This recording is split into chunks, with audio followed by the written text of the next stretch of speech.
Hello guys, mag-house tour tayo. Ito yung bahay namin dito sa Bicol. Trip lang namin mag-tent dyan. Kasi malamig dito matulog sa gabi. Wala pang grills eh. Pero tupalo na yan pag may budget na guys. Tsaka yung pintura. O ngayon, ito guys, ang loob.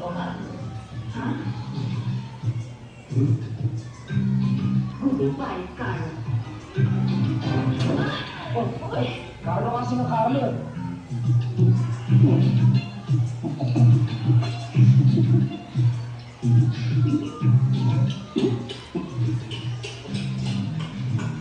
Ito yung hagdanan pataas, pero wala pang taas eh. Parang may abangan.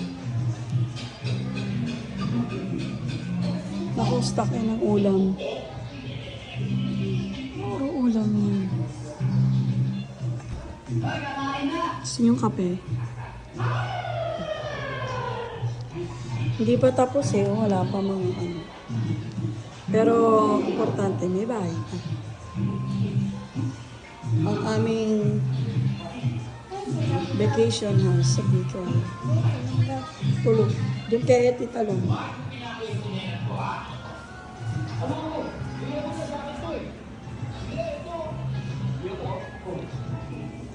Tahimik lang dito. Walang mga chismosa.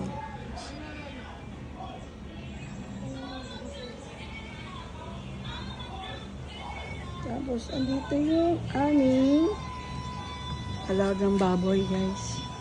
Tsaka manok.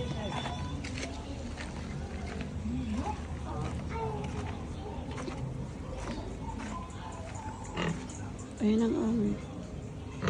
Ayan yung baboy, oh. Sunbathing siya.